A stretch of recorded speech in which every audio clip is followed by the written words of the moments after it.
Where in hell can you go? Far from the things that you know. Generational amnesia is a term associated with natural environments that describes the lack of recognition of past environmental standards by people in the current generation. People tend to take their current life as the baseline of environmental integrity and health of the ecosystem. But they may not be aware that the place that they live in is significantly degraded from its past conditions. We can overcome this sort of amnesia.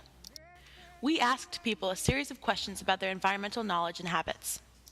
Have you seen a change in the weather over your lifetime? Are there any specific memories that stand out? How environmentally conscious are you? Were your parents like that? If not, how did you learn? Did it get through to them? Keep me safe, lie with me, stay beside me, don't go. Don't you go. Yes, we've had winters, but they are shorter. We've had longer summers. Oh, my five and dime queen. Well, I used to be able to go and drink the water in the streams on most land. I wouldn't dream of doing that now. I'm pretty environmentally conscious. I recycle. Is that what you see? Oh, motherland, cradle me, close my eyes, lullaby me to sleep. Keep me safe, lie with me, stay beside me, don't go. Yes, I learned from them. It's your happiness I want most of all. No, but I have always felt a close bond to the earth, and I want to do everything possible to protect that. Anything at all, oh, mercy me, if you want the best of it. Yes, I told him about my childhood. It sort of got through. It was mostly general, though. I'm not sure what I did. If there's anything I can do at all. One way to reduce generational amnesia is to remember how things used to be.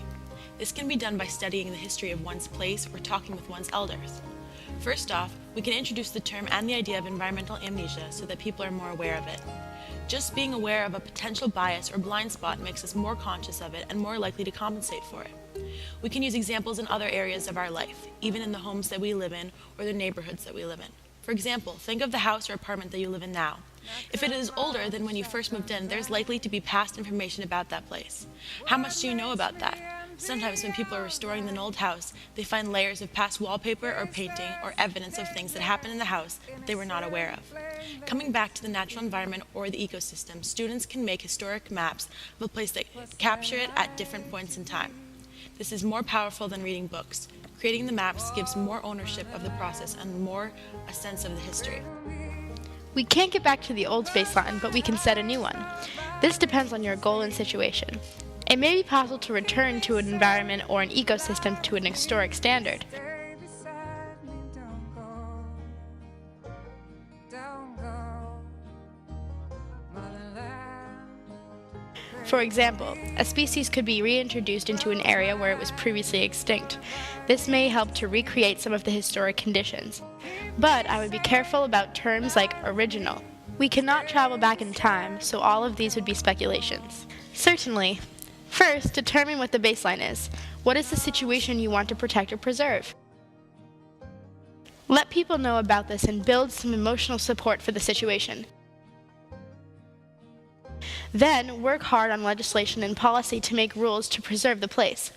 Of course, this sounds simple, but a reading of the environmental history of the United States shows that this is very challenging. But if people don't try, it won't happen. The key is not curing generational amnesia. The key is learning how to cope with generational amnesia. But right now I'm wondering if the love we have for nature is as sustainable as we'd like it to be, because we still continue to destroy nature. And do we want to pass this love on, or do we want to check ourselves and say, okay, what are we doing and what are our actions doing to the earth and doing to ourselves? Mm-hmm.